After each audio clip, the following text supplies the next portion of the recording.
Waalaikumsalam warahmatullahi wabarakatuh. Izin bertanya Gus, bagaimana hukumnya tidak kurban? Meskipun sebenarnya orang itu sudah mampu untuk kurban, terima kasih. Assalamualaikum warahmatullahi wabarakatuh.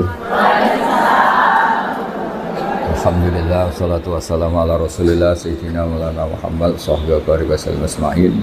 Idul Adha itu dari kata id itu kembali banyak nikmat atau terulangnya nikmat-nikmat yang diberikan oleh Allah Subhanahu wa taala. Kemudian Al-Adha ini banyak yang mengatakan terkait dengan ibadah penyembelihan kurban, disebut Idul Adha atau Idul Kurban. Saya cerita sedikit tentang sejarah Idul Adha. Dulu ada seorang malaikat yang menjelma sebagai manusia dan beliau ini komunikasi dengan Nabi Ibrahim. Sebelum saya cerita jauh, saya katakan juga saya ingatkan lagi bahwa cara berpikir kita sebagai mukmin itu harus berpikir awal al-khilqah. Awal kita dijadikan oleh Allah Ta'ala, yaitu Nabi Adam materinya dari tanah, nyatanya bisa jadi Nabi Adam. Kita dari sperma, nyatanya bisa jadi manusia dengan konstruksi yang sempurna. Dengan cara seperti ini nanti bayangkan kekuasaan Allah yang tidak terbatas menjadi mudah. Saya teruskan, si malaikat tadi tanya ke Nabi Ibrahim, saya minta kambing kamu. Oh ya, silahkan. Asal kamu melantunkan kalimat tasbih, terus dibaca tasbih, indah sekali, merdu, terus bisa minta tambahan kambing, ya. Sampai beberapa kali. Demi Allah, ini baru kambing, baru hewan. Andaikan anak saya pun, kalau demi Allah saya kurbankan. Singkat cerita, versi riwayat ini, suatu saat Nabi Ibrahim diuji dengan dimintanya anak untuk dikurbankan. Ketika beliau atas nama seorang bapak agak keberatan, terus diingatkan ulang oleh Allah Ta'ala, janji beliau demi Allah, anak pun saya kurbankan. Walhasil akhirnya beliau melakukan itu. Dan karena Allah hanya menguji, tidak niat betulan supaya anak itu disembelih, akhirnya diganti oleh kambing. Jadilah tradisi kurban itu pakai kambing. Kemudian secara fikih ada padanan-padanan yang cukup menggantikan kambing, yaitu ada sapi, ada unta, dan seterusnya, dan seterusnya. Yang menarik dari sekian referensi yang saya baca, dan ini harus disosialisasikan lah. Sebagian versi itu adalah bahwa Nabi Ibrahim ketika diangkat di alam malakut, di alam langit sana, itu ketemu Allah, kemudian Allah tanya, Ibrahim, banyak hamba-hambaku yang durhaka, tidak tahu saya sebagai Tuhannya. Terus kata Ibrahim, usul ya fa'amidhum, bunuh saja ya Allah. Setelah itu tanya lagi, ada yang zina, ada yang koruptor, ada yang pokoknya dosa-dosa yang buruk sekali. Dan di semua itu Nabi Ibrahim usul, mereka hidup di bumi engkau ya Allah, makan rezekimu ya Allah, maka mereka enggak sopan sekali, enggak ngerti engkau. Terus singkat cerita minta itu diadab, siksa. Suatu saat versi referensi ini di kitab Hikam, kalau di kitab saya halaman 15 juz 2, suatu saat Nabi Ibrahim itu diminta sama Allah menyembelih Ismail. Citra ini penting sekali. Setelah disuruh menyembelih Ismail, Nabi Ibrahim komplain. Ya Allah, ini anak saya, Samratu Fuadi, buah hati saya, kenapa engkau seenaknya minta saya sembelih? Enggak bisa ya Allah, ini Samratu Fuadi, buah hati saya. Terus kata Allah, orang-orang yang durhaka yang kamu usulkan supaya saya bunuh, itu hamba saya menciptakan mereka, dan saya mencintai mereka, karena itu ciptaan saya. Anda enak saja usul saya matikan, saya bunuh. Sekarang ketika Anda usul, saya tidak mikir. Kenapa ketika saya usul kamu mikir? Terus akhirnya Nabi Ibrahim mau oke ya Allah. Setelah itu terus semenjak itu Nabi Ibrahim itu begitu sayang sama hamba-hambanya Allah. Sehingga dari cerita yang paling masyhur, ketika Abu Bakar As-Siddiq begitu lemah lembut sama hamba-hamba Allah yang lain, Nabi Muhammad mensepadankan dalam hal ini sama Nabi Ibrahim, hati kamu sehalus Ibrahim. Yaitu Nabi Ibrahim, beliau akhir-akhir punya komitmen, faman tabi'ani fa innahu minni wa man asani fa innaka ghafurur rahim. Ya Allah, orang yang ikut sunnahku maka jelas bagian dari saya. Dan yang sedang durhaka, waman asoni, saya harapkan fa innaka ghafurur rahim. Engkau Maha Pengampun, Maha Penyayang. Semenjak itu menjadi sunnatan mutaba'ah bahwa agama ini agama rahmatan lil alamin, bahwa melihat kemungkaran, melihat kebodohan, ketimpangan, itu komitmen kita ini membenahin, bukan menghabisin. Melihat kesalahan, komitmen kita ini in uridu illal islaha mastata'tu. Komitmen kita ini ingin lebih baik, bukan mengacaukan dunia ini. Semenjak itu terus syariat-syariat Islam disebut anit tabi millata Ibrahim Hanifa, bahwa kita mengikuti millahnya Ibrahim. Sebab itu kemudian setelah ini menjadi sunnatan mutaba'ah, bahkan banyak ulama yang berpendapat ketika Rasulullah SAW Mi'raj, itu dari sekian Nabi Ulul Azmi yang enggak ketemu itu Nabi Nuh. Nabi Nuh alaihissalam, padahal termasuk Nabi Ulul Azmi.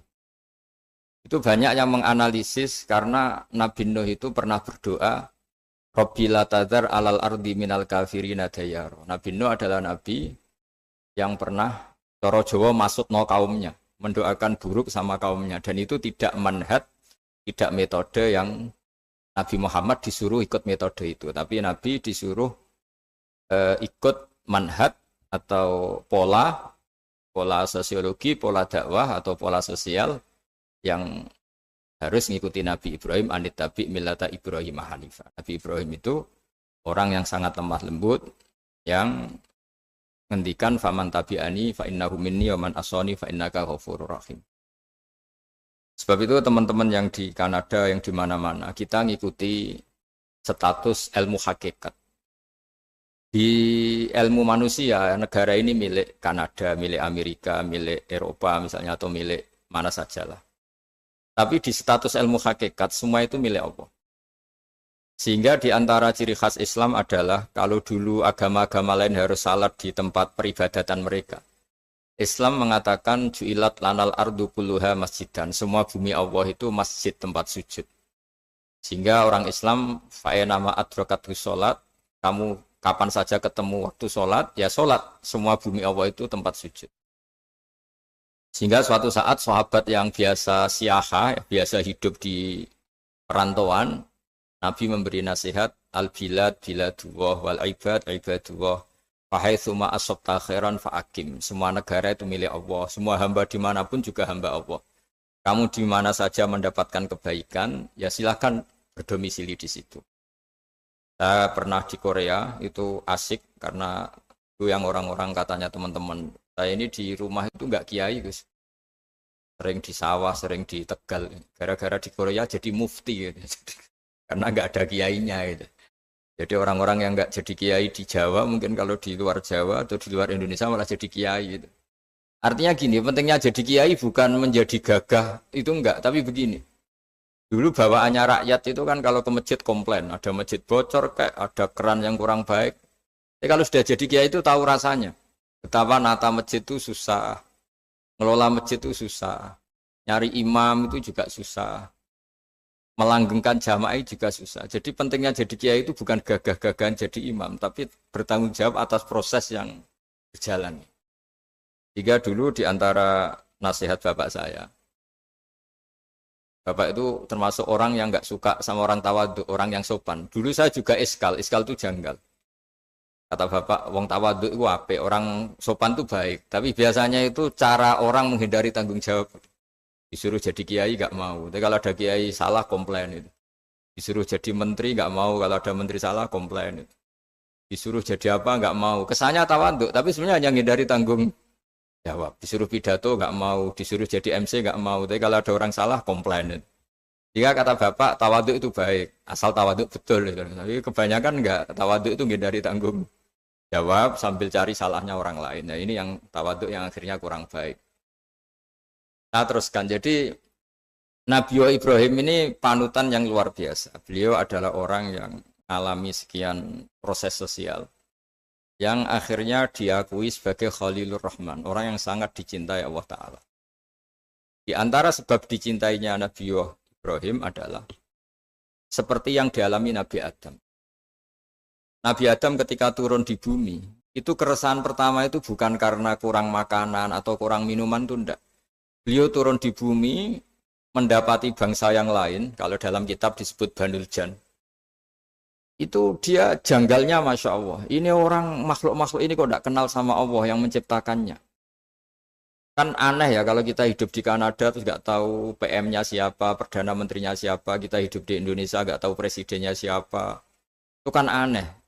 Kita hidup di kampung nggak ngerti lurahnya siapa aja aneh. Ini hidup di buminya Allah kok tidak tahu Allah itu siapa.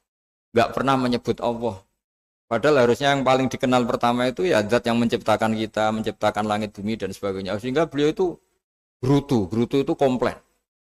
Ya Allah ini enggak fair dunia ini, engkau yang menciptakan, engkau yang memberi rezeki, kemudian mereka tidak kenal engkau. Ini kata Nabi Adam alaihissalam. Barokahnya komplain itu, jadi komplain itu yang diridhoi Allah juga banyak. Akhirnya Allah meridhoi Nabi Adam, dosa-dosanya, salahnya itu diampuni. Ya ukuran seorang nabi beliau dianggap salah itu diampuni karena keresahan beliau itu takut Allah nggak dikenal. Nah, masjid yang di Kanada di Montreal juga ketakutan kita ini jangan sampai orang Islam tidak punya tempat ibadah. Meskipun setelah punya tempat ibadah, ketakutan kita jangan-jangan ibadahnya tidak sesuai sunnah Rasul. Setelah sesuai sunnah Rasul kita takut lagi, jangan-jangan memaksa sesuai tapi karena ingin benar. Dan setelah ingin benar, takutnya secara tasawuf ngimani kebenaran itu. Bukan ngimani rahmatnya Allah, tapi ngimani kebenaran itu. Aslinya jadi ujub. Ujub itu bangga amal diterima karena kebaikannya, bukan karena fadlnya Allah, karena anugerah. Nah ketakutan-ketakutan ini khas orang soleh. Orang soleh itu kalau nggak sholat takut. Setelah sholat takut nggak sesuai syarat rukun. Setelah sesuai semua takut iktimat alal amal. Membanggakan kebenaran, tapi bukan membanggakan luasnya rahmatnya Allah Ta'ala. Sehingga di luar ilmu fikih ada ilmu namanya ilmu tasawuf, ilmu yang mengelola hati. Jadi ibarat orang itu kalau yang paling masyhur dalam cerita-cerita orang sufi, ada orang sudah masuk surga karena tidak pernah dosa sama sekali. Ini cerita-cerita yang melegenda di dunia tasawuf. Tanya Allah, kenapa kamu masuk surga? Karena saya taat terus ya Allah, nggak pernah maksiat sama engkau. Berapa lama kamu hidup di dunia? 80 tahun. Ya sudah, karena taat kamu 80 tahun, ya surga kamu 80 tahun. Ya komplain, ya Allah katanya surga selamanya, kenapa ini hanya 80 tahun? Yang selamanya itu rahmat saya, kalau amal kamu kan terbatas 80 tahun, maka balasannya hanya 80 tahun. Nah semenjak itu beliau sadar, oh ya Allah, masuk surga itu fadlmu, anugerahmu, amal saya tidak ada bandingannya dengan surgamu. Nah ini jadi sehingga keyakinan ahli sunnah wal jamaah diantara ciri khasnya adalah masuk surga itu karena fadlnya Allah, karena anugerahnya Allah. Maksudnya itu oke, kita amal, tapi amal kita tetap terbatas. Tidak memberi kontribusi pada kerajaan Allah, pada kedikjayaan Allah sebagai Tuhan. Yang tidak terbatas adalah fadlnya Allah Subhanahu wa Ta'ala. Nah, keresahan-keresahan ini kemudian yang diwariskan oleh para nabi ke ulama-ulama. Di keresahannya ulama itu mirip-mirip keresahan nabi. Nabi dulu itu sampai dakwah, sampai sosialisasi kebenaran itu takut Allah itu la yuzkaru fi mulki, Allah tidak disebut, tidak menjadi aktor. Kan tidak fair kita misalnya nempat di negara orang terus nggak tahu duta besarnya siapa, terus kalau ngurus paspor di mana, ngurus visa di mana. Ini sama, kita hambanya Allah tapi nggak pernah ngurus status kehambaannya. Harusnya kita ngurus status kehambaan kita dengan sholat, berarti kehambaan kita hidup.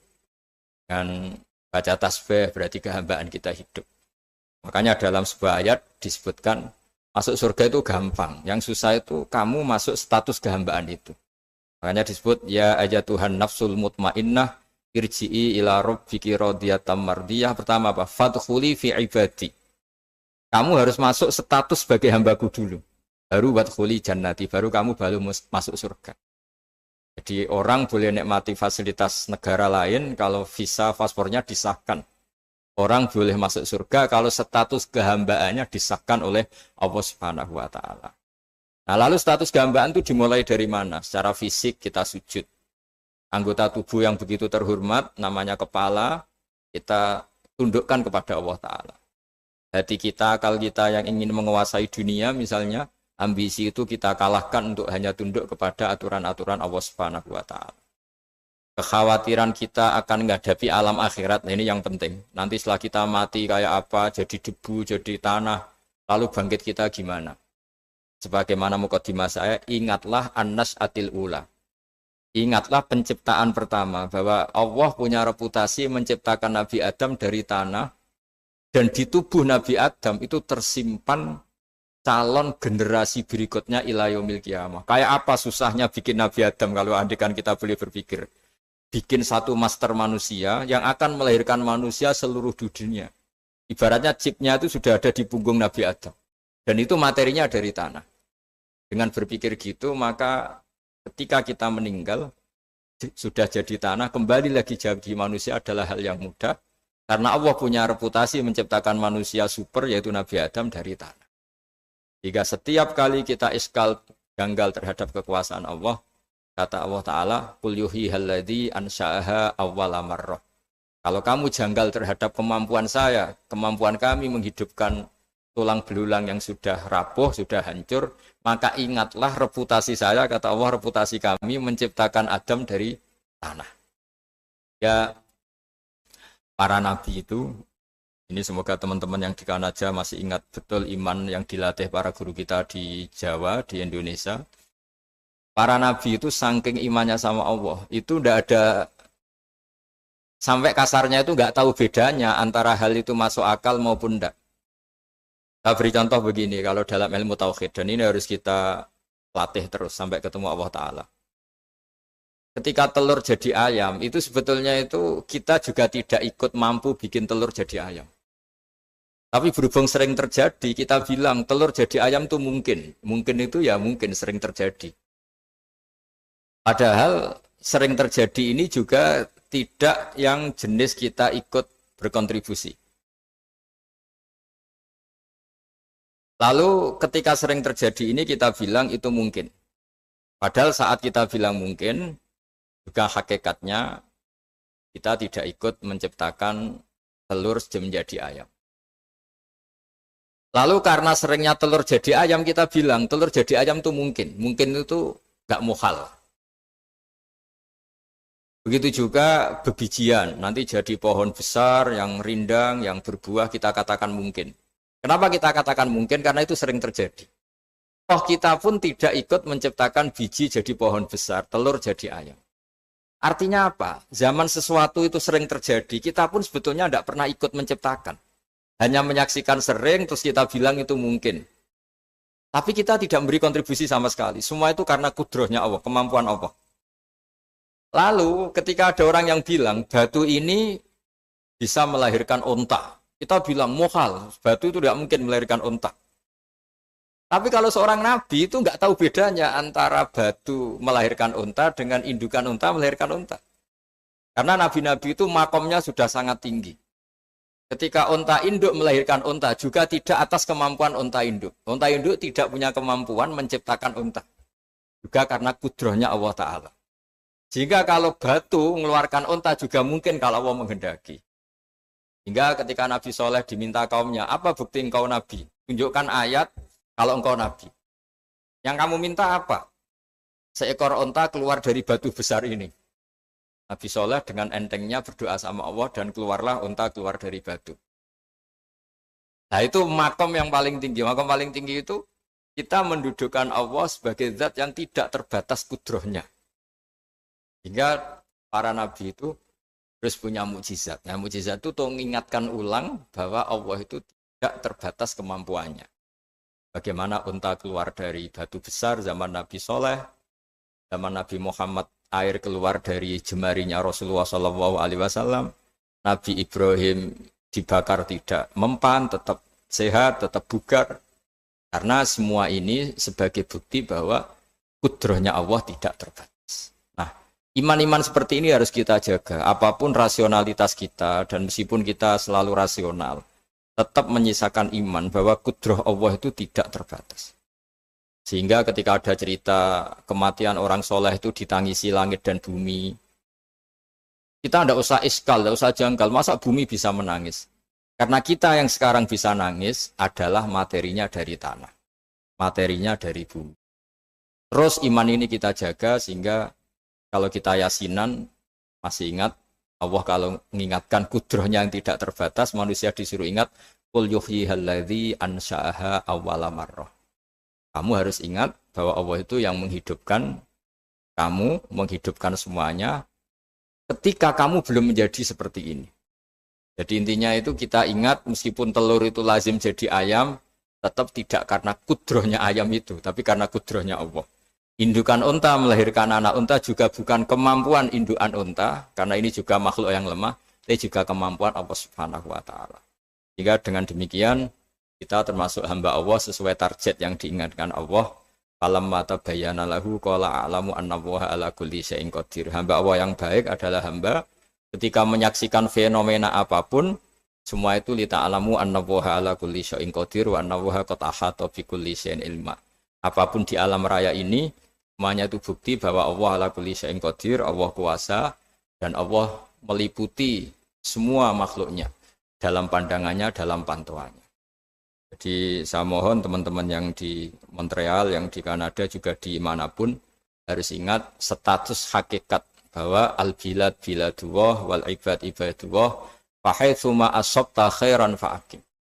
Negara hakikatnya milik Allah, semua hamba juga milik Allah. Di mana saja kamu berada dan menemukan kebaikan, silahkan hidup di situ. Tentu dengan sosialisasi yang baik, baik dengan non-muslim maupun dengan muslim, karena Allah mengajarkan wa qulu linnasi husna. Ajaran Islam adalah rahmatan lil alamin, rahmat bagi semua. Tentu tidak henti-hentinya kita menjelaskan kebenaran yang diinginkan oleh Allah Subhanahu wa Ta'ala. Saya kira demikian karena juga ini di sini sudah malam. Jadi saya mohon maaf mungkin tidak bisa ikuti tanya jawab karena di sini sudah malam, apalagi tadi habis takziah saya karena ya ada mas saya yang sudah sepuh sekali wafat, terus tadi barusan datang, jadi mohon maaf tidak mengikuti acara mulai pertama. Tapi saya mohon ayat-ayat Quran yang saya terangkan tadi bahwa untuk mensifati Allah kudrahnya tidak terbatas. Ingatlah bahwa kita yang secerdas ini, yang sehebat ini, kita semua manusia yang cerdas begini, matanya bisa melihat, hatinya bisa merenung, otaknya bisa berpikir cerdas, itu dari materi tanah. Dan Allah mampu. Allah bisa bikin orang miliatan gini dari satu orang manusia namanya Nabi Adam. Kayak apa susahnya bikin konstruksi Nabi Adam kalau boleh dibahasakan. Dan itu Allah punya reputasi mampu. Dengan cara seperti itu kita akan gampang iman bahwa kita setelah meninggal dan menjadi tanah, ya sama seperti kita masih hidup. Zaman kita hidup ya tidak tahu cara kerja jantung kita, nafas kita, uratnya gimana, terus sistem tubuh. Meskipun ilmu medis ngerti mengurai itu, tapi tetap saja hanya ngerti, tidak menciptakan. Yang menggerakkan jantung, organ tubuh kita tetap Allah Subhanahu wa Ta'ala. Dia yang Al-Fa'ilul Mukhtar, dia yang semuanya mengendalikan kita. Artinya zaman kita hidup pun sebenarnya kita yang tidak mengendalikan kita. Nafas kita ya dalam kendali Allah, ikhtiar kita dalam kendali Allah. Sama setelah kita mati juga dalam kendali Allah. Ya guru-guru kita semuanya melatih inna sholati wa nusuki wa mahyaya wa mamati lillahi rabbil alamin. Hakikat ibadah kita, hakikat hidup kita, hakikat mati kita, semuanya tidak dalam kendali kita. Semua itu dalam kendali Allah Ta'ala. Dengan demikian terus kita insya Allah ingin jadi hambanya dulu. Baru setelah jadi hambanya, baru sah menjadi ahli penghuni surganya. Wadkhuli fi ibadi, baru wadkhuli jannati. Masuklah berstatus sebagai hambaku, baru engkau, kalian semua layak menjadi penghuni surgaku. Mohon maaf atas semua kesalahan. Billahi taufik. Wassalamualaikum warahmatullahi wabarakatuh.